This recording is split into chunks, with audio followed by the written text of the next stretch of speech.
Okay, we'll go ahead and get started. Welcome, everyone. We'll have some people still joining us, but I think the majority of people are here.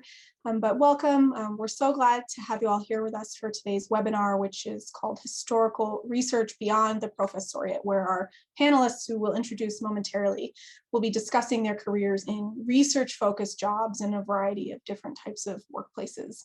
Before we begin, I just want to share a few housekeeping items. Before we get started, my name is Hope Shannon. I'm the coordinator of career diversity for historians here at the American Historical Association. I also want to introduce, we also have on the call Megan Connor, who is a program associate. And if you have any technical difficulties at all during the webinar, you can let either myself or Megan know. Megan is using the American Historical Association account, and we can help you troubleshoot. We also want to draw your attention to the AHA Code of Professional Conduct, and by registering for this webinar, you have all agreed to abide by this Code of Conduct, and this is in place at all officially sanctioned AHA activities. So please, if you haven't reviewed that, please do so. Our agenda today is we'll spend the first hour or so hearing from our panelists, and then we'll transition into a question and answer session for the remaining 30 or so minutes. We encourage all of you who have questions to submit them for the panelists about what they've shared, about the topic that they're discussing. You can use the Q&A function here in the webinar at any point, and then during the Q&A, we'll address the questions that have come in. If you plan to submit a question or comment, again, just please be sure to have reviewed the AHA Code of Conduct to ensure that your submission adheres to our guidelines. And we'll drop the link to the Code of Conduct in the chat just in case you need to review it again. We hope to answer as many questions as we can during the session today, but we do receive anticipating more questions than we can answer in the time allotted, but we will do our best, but we may not get to all submitted questions. So that all being said, I'm going to go ahead and introduce Sara Georgini, the chair of today's panel. And Sara is the series editor of the Papers of John Adams at the Massachusetts Historical Society, and she is also a member of the AHA Council. So take it away, Sara. Thanks so much, Hope, and thank you to the American Historical Association for being such a nurturing home over the years for people exploring what to do with a history PhD and the different paths it can take. In over a decade of going to AHA meetings and enjoying these programs virtually as well, it's been wonderful to see how the career diversity resources made available by the AHA have really blossomed. So here today, I want us to hear from these distinguished panelists about what it's like to take your history PhD to work as a license outside the professoriate and what you can do with it. So let me introduce folks so we can get started. First up, Amanda E. Herbert is Associate Director at the Folger Institute of the Folger Shakespeare Library, where she runs the Fellowships Program. She holds the MA and PhD degrees in history from Johns Hopkins University and completed her BA with distinction in history and Germanics at the University of Washington. She studies the history of the body, and her first book, Female Alliances, Gender, Identity, and Friendship in Early Modern Britain, won the Best Book Award from the Society for the Study of Early Modern Women. I hope she'll talk about one of my favorite projects today, the Recipes Project, a digital humanities effort that's based out of Brock University in Canada, and maybe a little bit about an incredible exhibit at the Folger in 2019, First Chefs, Fame and Foodways from Britain to the Americas. So lots to hear about there. Next up, Aiyaz Husain is a historian specializing in British imperial history, global history, and US foreign relations, working at, and I have to say, if I wasn't at the Adams Papers, this might be my dream job, at the Department of State's Office of the Historian. His book, Mapping the End of Empire, was published by Harvard University Press in 2014, and his published work has also appeared in the American Journal of International Law, the Journal of Cold War Studies, the Boston Globe, Tablet, and other publications. He holds MA and PhD degrees from the Fletcher School of Law and Diplomacy at Tufts University and a BA from Yale. Next up, Emil Carrani is a historian of Jewish and East European history with a focus on the Holocaust. He has taught history at the University of South Carolina and is currently a historian at one of what I find to be one of the most moving places to visit when you're in Washington, D.C., the United States Holocaust Memorial Museum. He has authored and co-authored several Holocaust source volumes published by the museum and designed with Leah Wolfson, and I think we're going to hear about this a little bit today, Experiencing History, a digital tool offering primary sources for college-level instruction. Christina Copland is a genealogist working for Ancestry Pro Genealogists, where she researches the family histories of clients in the US, Canada, the British Caribbean, and the UK. I'm very much in awe of genealogists. We use their work so much in documentary editions to trace family histories. So I have some kind of who do you think you are related questions for you. She gained an MA in modern history from the University of York and a PhD in history from the University of Southern California. A chapter on her work on Los Angeles Christian fundamentalists is forthcoming in the edited volume, Religion in Los Angeles, published by Routledge, coming very soon, April of next month. Finally, Stephanie Young is the director of the Resource Management Program in Brand Project Air Force, where she manages a portfolio of research and analysis for the Department of the Air Force on a broad range of resource-related issues, such as weapons system procurement, sustainment, infrastructure resilience, and logistics. Prior to this role, she was Associate Director of the RAND Corporation's Defense and Political Sciences Department. Her primary research interests relate to defense budgeting and resource allocation, but other recent work has focused on strategic competition. I want to hear about this, social media analysis, and security cooperation and building partner capacity. In 2012, she spent 3 months as an analyst embedded with the Special Operations Joint Task Force, Afghanistan, in Kabul. She has also taught a PhD level course on the US defense budget at the Pardee Rand Graduate School.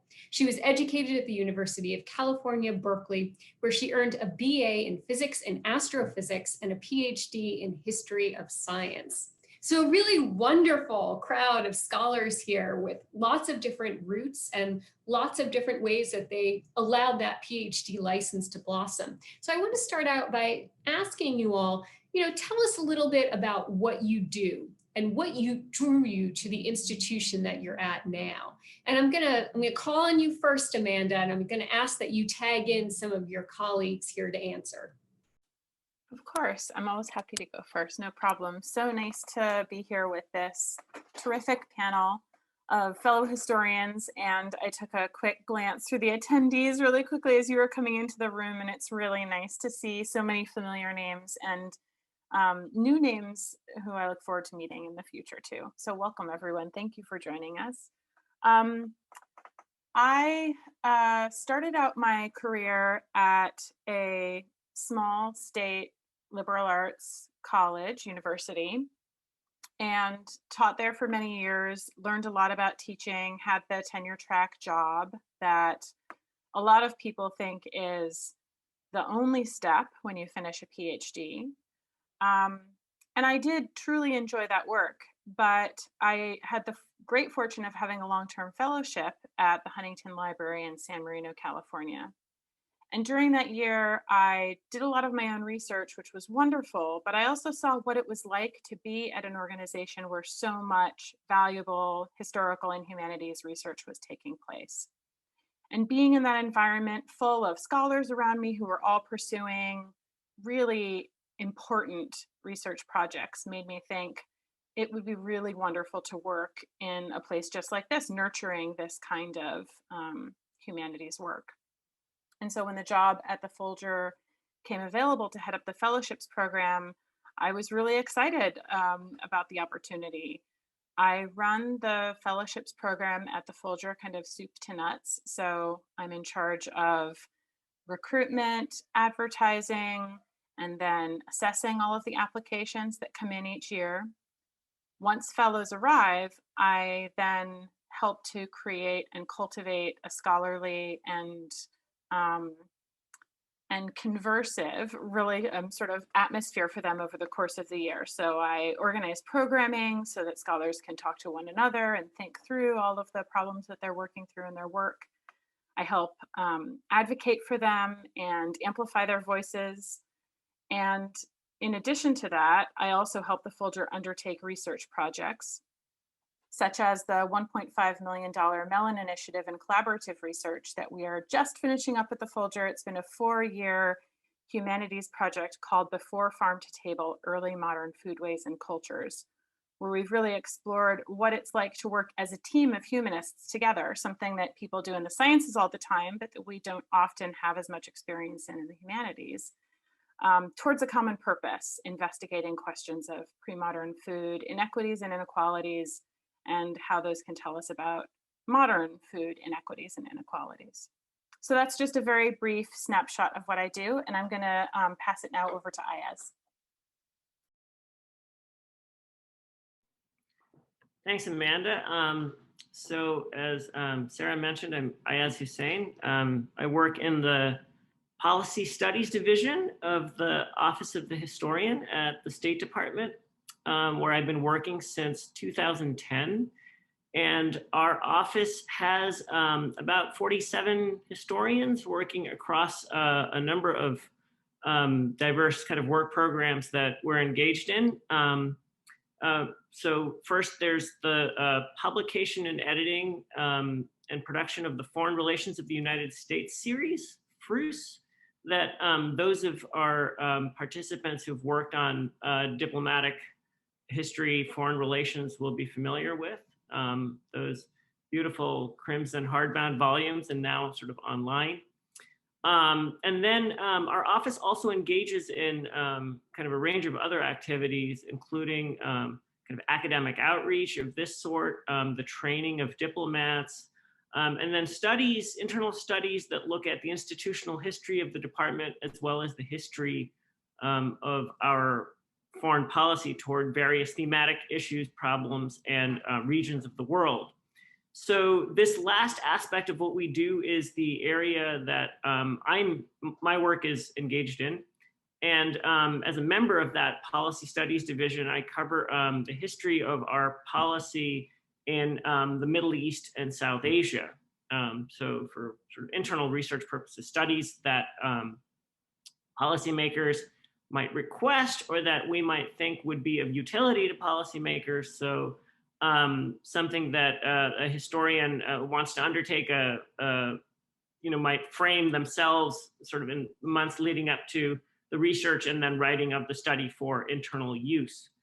And then we can get kind of deeper into sort of the aspects of what we do in subsequent parts of the conversation, but just quickly, I started working for the office in 2010, and before that I started while I was in graduate school at the Fletcher School, when I was in the ABD phase of my dissertation for my degree in international relations, but which was very historical in nature. I did a couple of internships at the department, first with the policy planning staff, and then with the Bureau of International Organization Affairs, and then started working through, at the time, a particular incarnation of one of the department's student programs that let me start working for the Bureau of Political Military Affairs and then the Office of the Historian in 2010 as a part-time employee while still pursuing my graduate work, and then sort of got regularized there. So that's a little bit about what I do and kind of how I got there. And I'll pass the baton to Emil. Thank you, Aiyaz, and greetings to everyone. Thank you, the AHA, for inviting me to be a part of this panel. I think this is a great opportunity to tell our colleagues how our careers have progressed outside the traditional trajectory that we were all trained at graduate school from. My own experience is actually quite similar initially to what Amanda said. I also got a classical, tenure track position at flagship state university, which I very soon, after 1 year, I realized I was not very happy with. And then there was this cognitive dissonance about, this is what they train you for in graduate school, and this is how success is measured.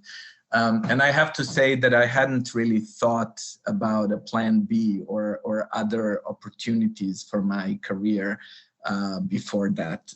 We can maybe talk about this later in one of the subsequent questions. But starting in 2009, I started working at the Mandel Center for Advanced Holocaust Studies, which is the academic arm of the United States Holocaust Memorial Museum. And so initially, because I wasn't very well versed in what my career could be and might be outside of academia, I actually considered my new job, which was basically I was hired to work on a long-term publishing project, which involved deep research on the Holocaust. So it was actually quite similar to my original training. And so I did not think about this as something very different. But once I was on board and once I realized that the museum, first of all, that the museum obviously is a different institution. It's not an academic institution, and there are certain differences in its mission and ways it operates and so on, but also that there are opportunities to take my expertise and kind of skills in different directions at the center itself. So since that publication project, which was, bread and butter kind of research project, I've also developed and carved out the space for my own initiative and kind of stuff that falls within the mission of the center, which is to maintain and kind of reproduce space for academic scholarship on the Holocaust at the university level. And so I have been involved in several and kind of started and been involved in several projects that support this mission and that are very different from what I did as a historian at the university. So as was mentioned in my bio, I started experiencing history, which is a museum online resource tool for educating college level students in North America on the Holocaust by using contextualized, introduced, and translated primary sources from the Holocaust. And recently I've also been involved in what I consider to be para-academic activities. So for example, now we have started thinking about a longer-term research agenda for our center, not in the sense of our own research, but topics which we could push the field of Holocaust studies toward. And so I've been talking to a lot of historians and other scholars of the Holocaust and asking them about their work and their research and their wish lists and bottlenecks and structural impediments and all kinds of things in order to formulate a longer term agenda for our own institution that would facilitate Holocaust research. So I kind of, my own mini trajectory at the institution started as, a traditional scholar of the Holocaust to something that is related to academia, but is not related directly to Holocaust research.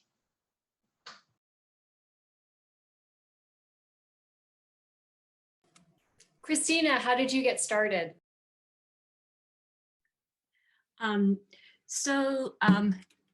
Once again, thank you so much for organizing this and inviting me. And I guess my trajectory is a little bit different, I think, from what we've heard so far, in that I really never seriously considered a career in academia. When I went into the PhD at USC, I just kind of assumed that's kind of assumed that's what I would do because that's what everyone wants to do and what is kind of measured as a successful outcome.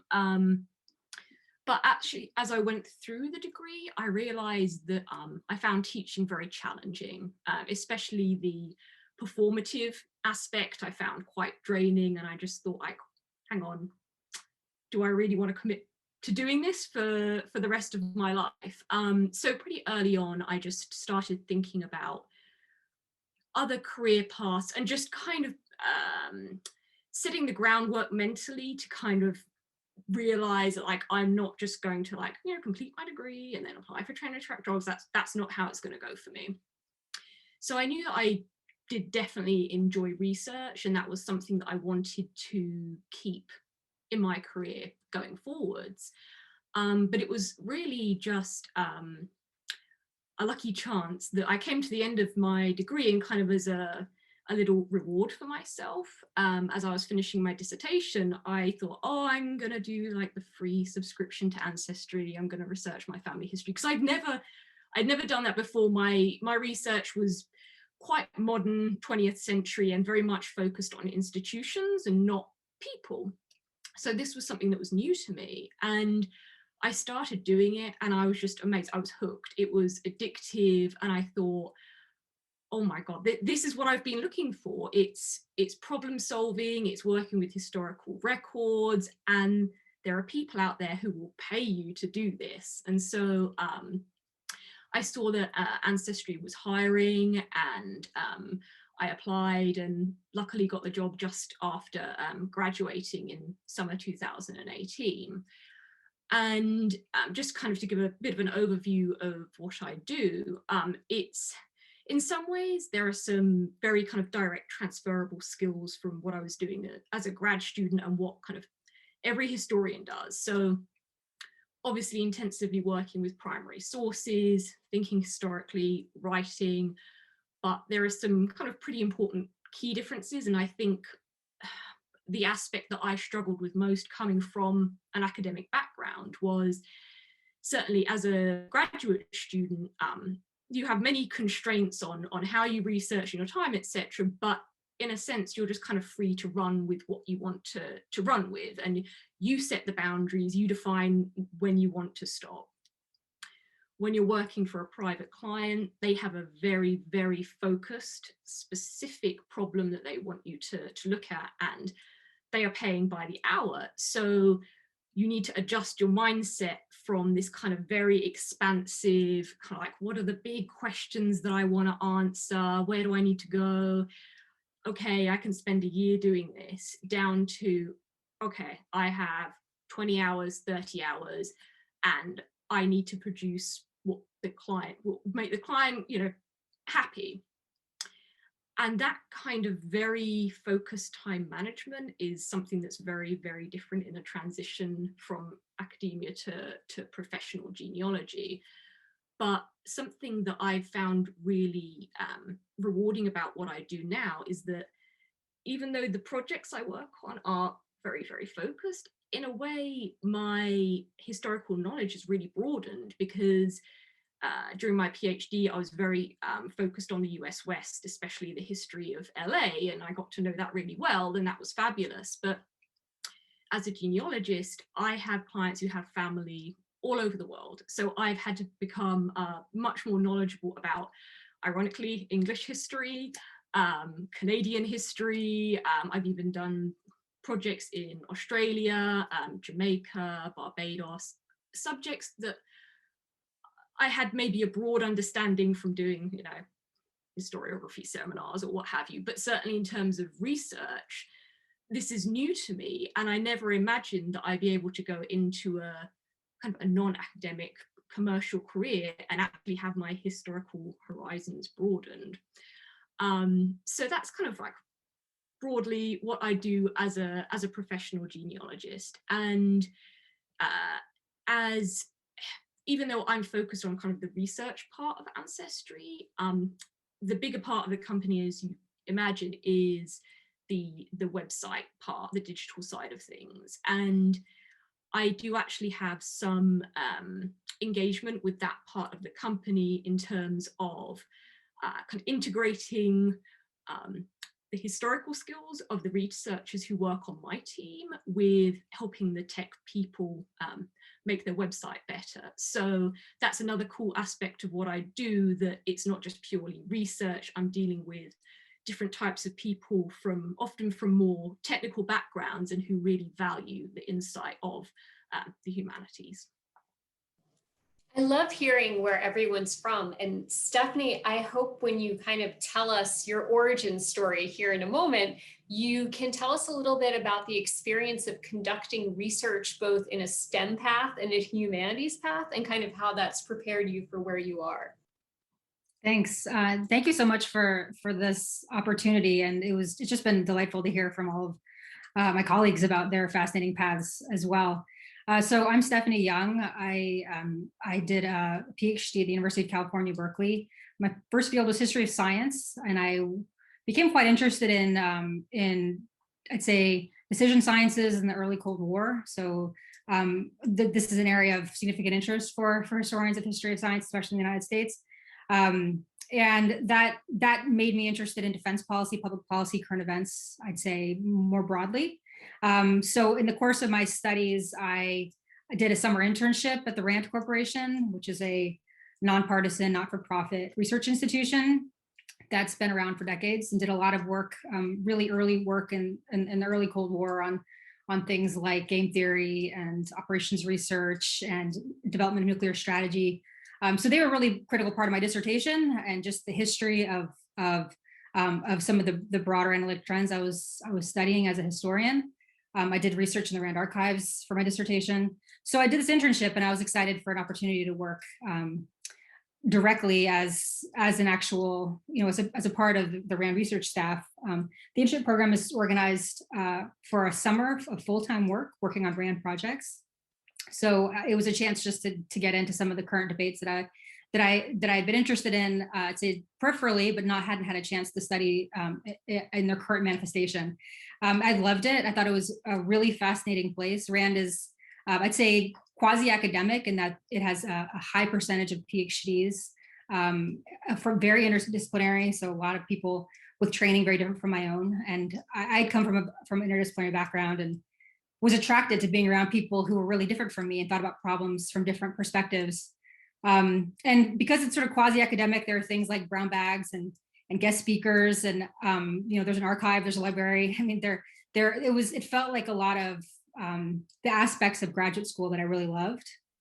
And I'd say, like Christina, I came to a point where I thought, in graduate school, you do a lot of teaching and you do a lot of research. And the part of that experience that I really loved was the research. The teaching was just not what I wanted to do for most of my professional life. So being in an environment where it was all about the research, being around other creative, interesting researchers working on problems that were priorities for the nation was really exciting. So RAND does a lot of work on national security. That's the part of RAND that I work in. But they do a lot of work on health policy and education policy, environment, energy policy, infrastructure.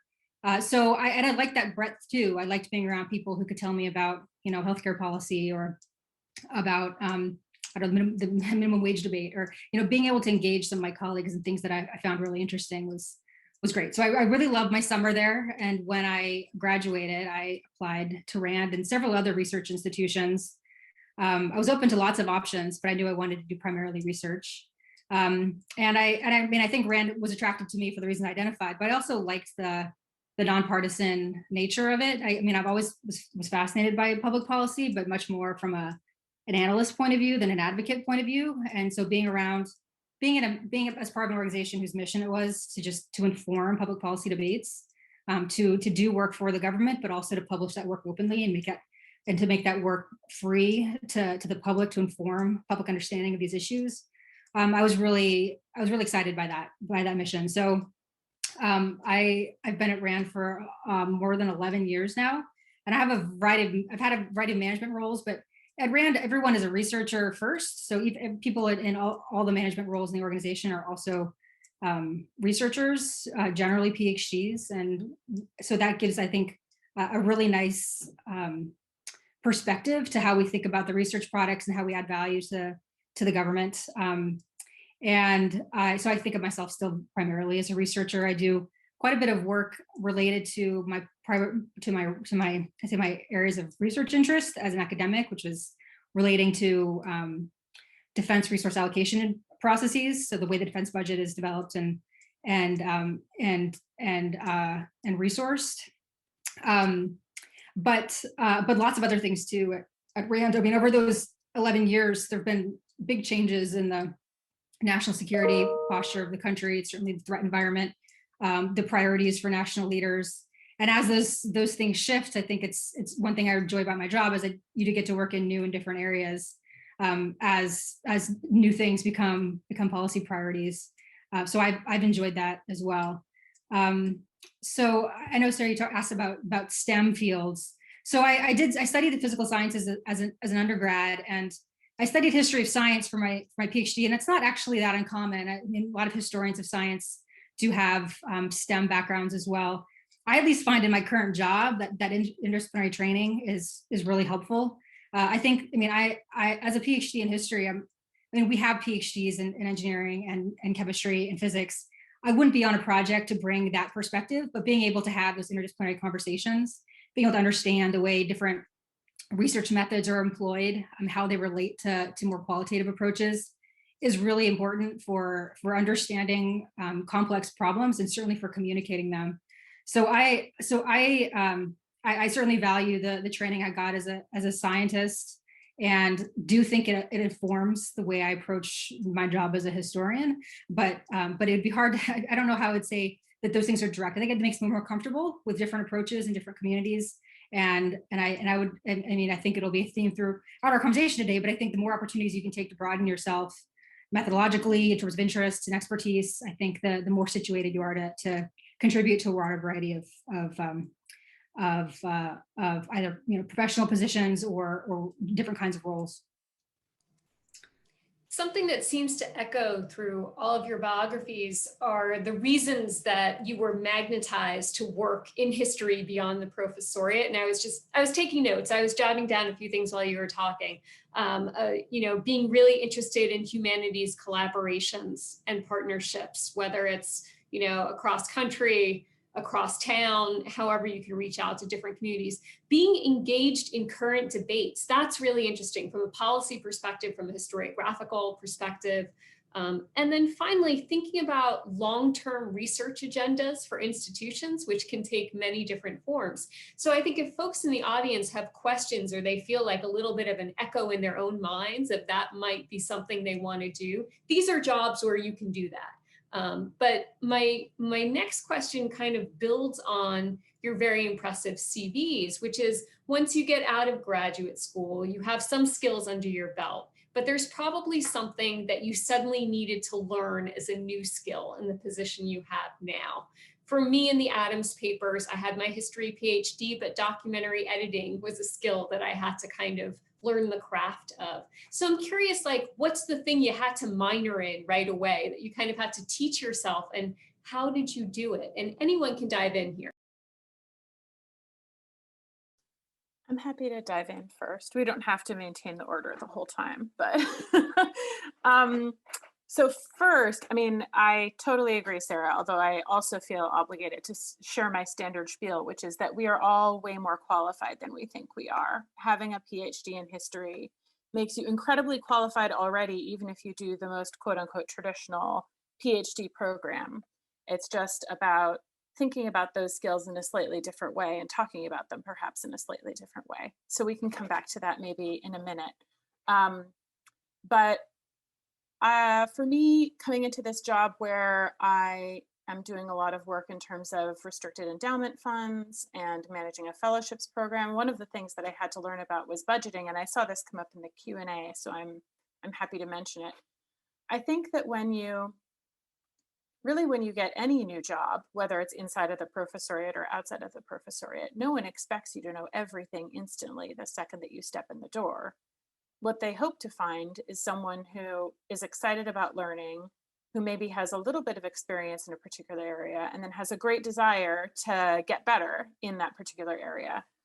That's something that a lot of us have just from having undertaken a PhD in the first place. We are often very, very curious people who love learning. In my instance, you know, I hadn't managed millions of dollars in restricted endowment funds before I came to my current job at the Folger.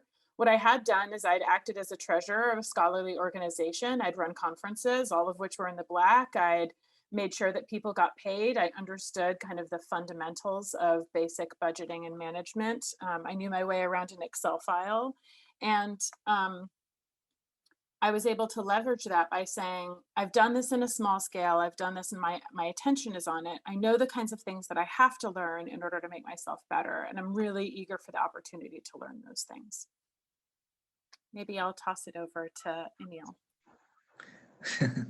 Thank you. Actually, I would like to underscore what Amanda said. I think I've realized once I was at my new job, which was outside of the university, that I had already had a lot of skills, and I think it's important to recognize those skills for what they are and learn to how to talk about them in a different way that doesn't just, you know, narrows you down into this very limited field of expertise. I think you have other skills that you have. You've learned, basically, as far as I'm concerned, you've learned how to read and write in an essential way in graduate school, and to master, you know, bodies of literature in a relatively short time, to understand trends in scholarship, and so there are all these other things that you never think about because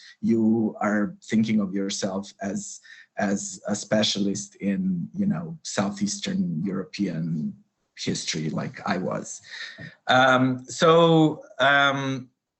The other thing I have to say, the one thing that I want to stress most, and I think it's important because it's so, or at least when I was in graduate school, it was so antithetical to what we were trained to do, I think, is the importance of collaborative work. I think that's something that nobody ever told me in graduate school, that, you know, that it was important. It was certainly not important. You had to prove that you master the field. You were always a single author of your seminar paper, dissertation, publications later, and maybe you co-edit something, but it's not something. And I think in most places that we work, but I'm going to speak for myself here, I think the importance of collaborative work is key. And not only in terms of what we do as historians, as trained historians, but also as what we do in our institutions where historical scholarship is just part of the mission. So I think that was the most difficult thing for me to master, to know that and to learn to work with people from diverse experiences and trainings on projects that are not always academic projects. And sometimes it seems frustrating, but then I also learned that you know, education comes, which is my, you know, part of my mission and certainly part of the mission of the museum, that education comes in many different forms and for many different audiences, and that collaborative work, collaboration is very important here. And I would like just here to mention briefly that I was also proud and happy to be able to develop a partnership between the museum and the University of Michigan, where we partnered with a graduate history class called History Lab at the University of Michigan, where graduate students got the opportunity to work with us on a collaborative basis in producing content for the website that I mentioned, Experiencing History, but in a way that would allow them to hone and develop these skills that they have been trained as possess as from their graduate student training, but also to think of them in different ways. So, you know, these were graduate students from different fields. We had people working on South Asia, people working on medieval Europe. You didn't have to be a European historian or a historian of the Holocaust. And we would sit together and work collaboratively, doing research and writing and producing content for this website. And I think we were lucky because the the history department at Michigan was very open to integrating this class and this kind of experience as a visible and integral part of the graduate training. And I think that's where I would like to go personally in the future as well. We're thinking about other partnerships, and this is what we are hoping to do in the future as well. So interesting, yeah. I know that Amanda, because you are very involved in a program that starts moments from now in a way that brings in new voices to an institution and you need to step out, would you like to offer some advice or some words of wisdom to folks who hope to have a job like yours? Thank you, Sara. And I'm really sorry I have to leave early, although I do encourage anyone who's interested to come over to our Critical Race Conversations, which is a Mellon-funded project, another Mellon-funded project they're doing at the Folger. It's live on our Folger YouTube channel. So even if you can't come right now, you can always come later. I would just say value the work that you do and insist on showing that value to others. Be proud of it. A lot of the things that prepared me for my job are things that are disproportionately done by women, disproportionately done by scholars who are working very, very hard at teaching focused institutions. The same kind of collaborative work that Emil was talking about, the same kind of interdisciplinary work that Stephanie and Aiyaz were talking about, the same kind of self-directed work that Christina was talking about. These are things that we often put at the bottom of our CV as like extra or extracurricular or things that don't traditionally get a lot of credit. Those are exactly the kinds of skills that really helped me to springboard into my current job. And I think that they're skills that we need to value more highly across the profession, just largely. So thank you all so much for having me. I'm really genuinely sorry to go, and I will catch up with the rest of it later. Thank you. Thank you so much. Christina, I wonder if you could tell us a little bit about something that you mentioned in your biography, and it's bubbled up in the Q&A, which is how do you kind of balance your own research with your day job research? How does that work, producing your own scholarship as well as what you're meant to do for the Institute? Well, I guess again, I'm pretty lucky in that my kind of interest as a historian really transitioned into family history rather than continuing the work that I'd done on my dissertation, for example. I enjoyed doing my dissertation. I'm glad I did it, but I'm happy that I've drawn a line under it. And so really my own work as a kind of historian personally has really transitioned into deepening my knowledge of different areas of genealogy. So in my spare time, I tend to immerse myself in new areas of methodology or sources, whether that would be something like genetic genealogy, or new kind of geographical areas like the Caribbean, for example, which is something I've been focused on a lot recently. So something that I think is important to kind of stress with a job like mine is that there are some very high demands that the job puts on you in terms of producing enough work for the company. It's a little bit like a kind of law firm in that you have billable hours that you need to work on for clients. And that's a really, really intense process because, you know, you're really invested in the client's work and solving those problems. And a lot of them really are like unlocking mysteries or like putting a puzzle together, which I personally find extremely cool. But it's so intense, and you know you're so limited with the amount of time. You can't just have like a do-over. You can't say, oh, well, those 5 hours, they didn't work out, but I'll do it tomorrow, because that's it, the pot of time has gone. So, you know, you're really focused on achieving those hours every day.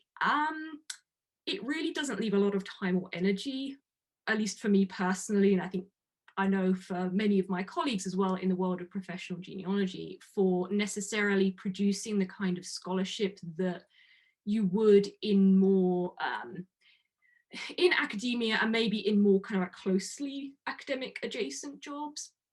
And it's also about what the profession values, because there is a way to publish within the field of genealogy.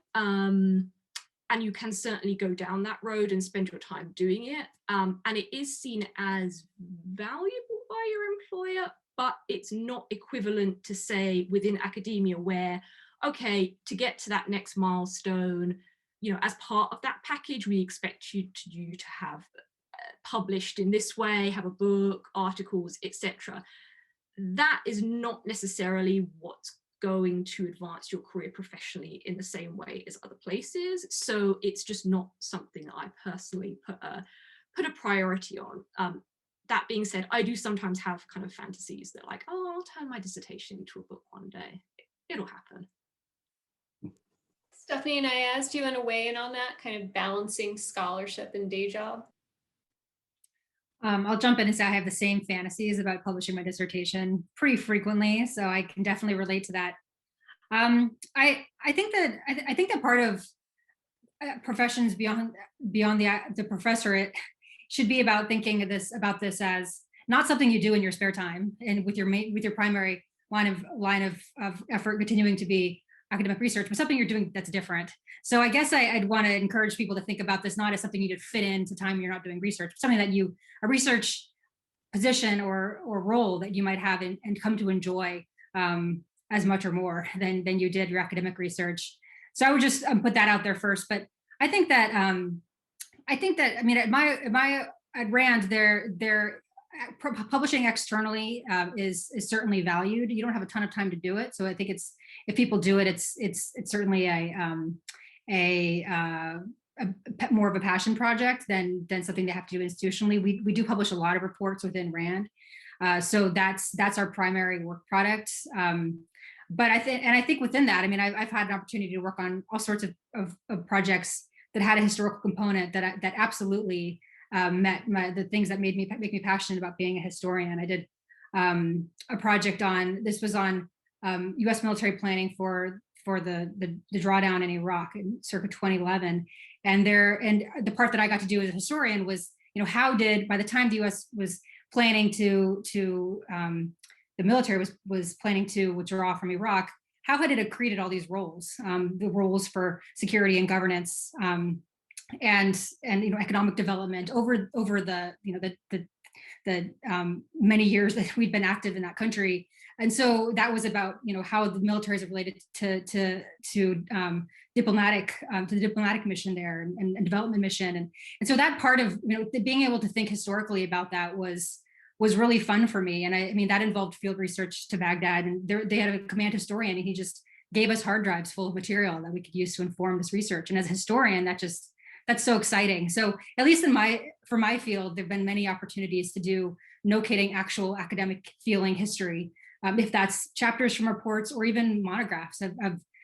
We've done like historical products that are done by PhD historians that address a public policy issue that's been presented to us. So I think at least there's been my job, there's a nice confluence of my academic interests and my professional responsibilities.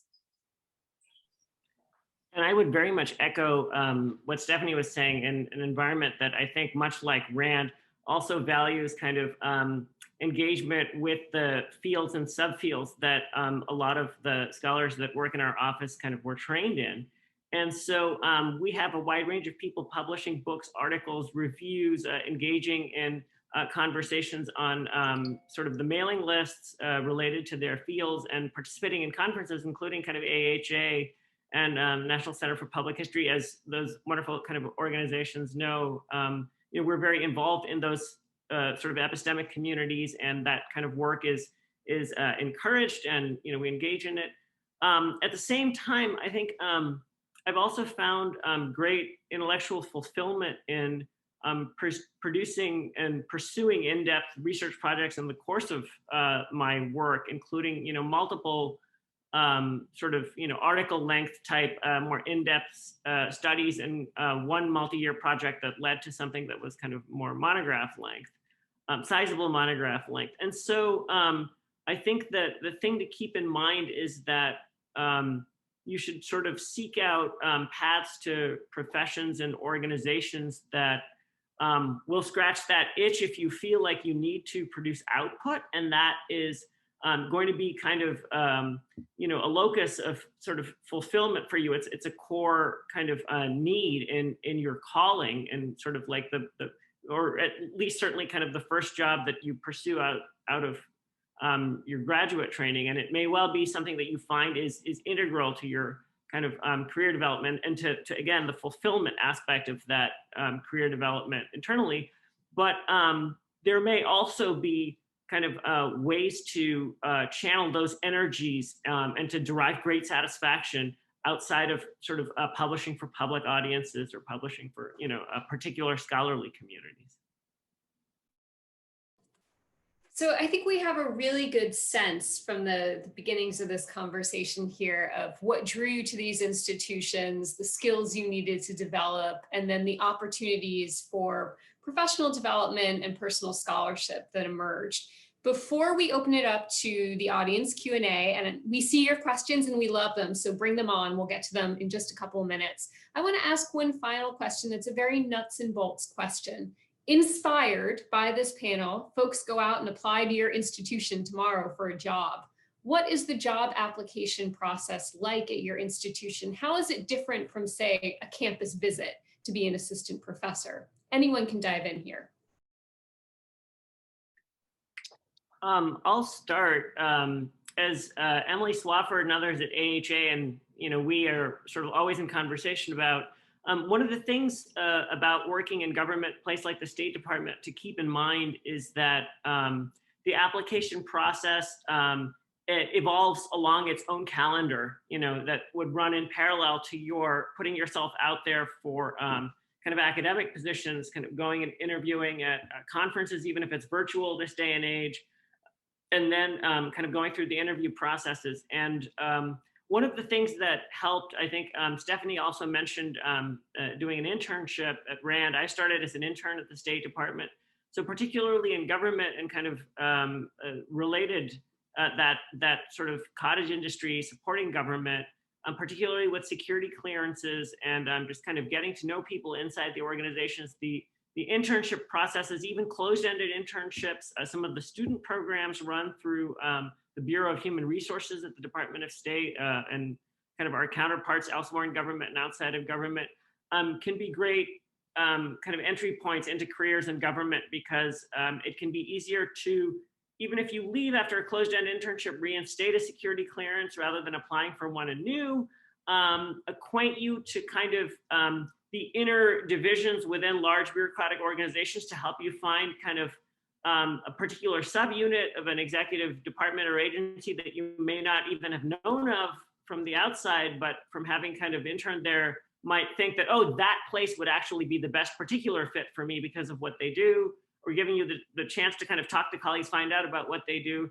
So kind of intern or work through the student programs if you can. Be mindful of the requirements for obtaining security clearances and the kinds of clearances that you would need for the particular kinds of work you might want to do. And then sort of going through the appropriate, Sarah asked us to address the nuts and bolts aspects of it.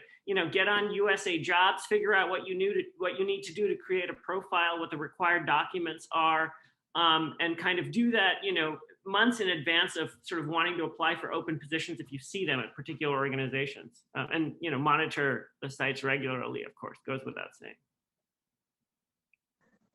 If I can add here, our application process is also usually through USA Jobs, and I would advise anyone who is not aware of that website to go and check it out. But I just wanted to address the part of the question about what kinds of people we're looking for. Because when you think about your campus visit and your interview process for a tenure track position, let's say at the university, it's a very different process. We're not looking for someone who can walk in the door and be an ultimate expert on one limited part of history or historical period or part of the Holocaust. We're looking for people who are curious, who want to grow in their positions, not only as historians, but also as people who will work collaboratively with other people in the office, and not all of them are academics, even though at the Mandel Center, most of our staff has a PhD. Most of them do have a PhD in history. And somebody who understands their skills, and that's what Amanda was mentioning, who understands their skills not as narrow training in one particular area, but as assets for much broader kind of research and collaboration that will be required at work. In other words, you're not, if you have organize the conference, for example, that you would think about this as a skill. You've organized the conference, that's what you put on your resume, but organizing a conference involves so many more skills than just dialing and calling people and doing administrative stuff. And I think thinking about these skills, communication, collaboration, flexibility, time management, all these other things, and knowing how to talk about them as categories rather than just narrow training in one particular field, I think that's what we value most with our applicants. I'm happy to jump on with Ancestry. From kind of a nuts and bolts perspective, very, very straightforward. Jobs are posted on the Ancestry Careers website. You can see them listed there. And in terms of kind of how the recruitment process works, it's a pretty straightforward, you send in your application, examples of writing, and then it's various interviews. And really what my part of the company is looking for, and I was trying to think about this kind of specifically in terms of PhDs, is just seeing a real passion for history and family history in particular. And I'd really advise people who might think about this career, as PhD students, you really learn how to learn, and you become experts at learning things quickly, absorbing new knowledge, getting to grips with things so quickly, because we've all been in that 3-hour seminar, and we basically read the book reviews because we didn't have time to do anything else, but somehow we managed to conjure up enough stuff in our head to get through that 3-hour seminar when there's only 2 of you in there and the professor. And you'd come to believe that as kind of, you think this is normal, like this is what I had to do, this is what everyone has to do. But actually this is an amazing skill, because it means that whatever you go and do in the future, you're going to be able to pick up things so quickly that compared to other people, like you are in the next league. And I just think that whatever job you go into, inevitably there are going to be new skills to learn. There are going to be new areas of knowledge, whatever that might be. And as PhDs, we have so many abilities. And I think this is kind of echoing what other people have said, is that we kind of don't understand what we're actually bringing to the table and don't articulate that clearly sometimes. So that would be my advice to people, to just really emphasized, whatever employer or organization you want to join, is really selling yourself as you should be sold. I'll just jump in quickly and say 100% agree with everything that's been said. The ability to talk about your skills thoughtfully, like Emil mentioned, certainly thinking, the ability to synthesize information, the way Christina mentioned. I mean, as Aiyaz talked about, being thoughtful about what job you're applying for and figuring out what exactly you want to do. So when you're applying to institutions, know something about them. So 100% agree with all of that for RAND. I mean, with respect to nuts and bolts, it involves applying online, which is a writing sample, CV, and then if you're invited to interview, it's a job talk and interviews with staff. So I think it looks pretty similar to what a campus visit might look like, although the things that people might be looking for to understand in those interviews might be different. I mean, because they're often people who are not historians. So, but that's the nuts and bolts. But yeah, I think I couldn't agree more with all of the things that have been said. I think that at RAND, being able to talk about how your research interests relate to priorities for the Department of Defense is really important. So I think I think it's been mentioned, and I totally agree that historians have more skills than they realize, but it's not like that means you don't still have to do hard work to think about how to tell your story and how to relate what you do to what the organization you're applying for's mission is. We often get applicants as historians who just sort of think that they can show up with stellar credentials and that will make them qualified for a job, and it's just not the case. That doesn't mean that that doesn't relate to whether you study something very current history or not necessarily. It could just be about being able to tell a compelling story about what tools you use for research, how specific things that you understand historically relate to trends that are current now. I mean, were they understanding something about what RAND studies and doesn't study? I mean, there's just a lot of homework that people should do before approaching an organization that could help them make that story more compelling. So I mean, I think that I don't want people to feel like they don't have skills, or their skills are limited to historical analysis, narrowly defined. I just think that doesn't mean you don't have to do a lot of hard work to figure out what you want to do and how to tell your story.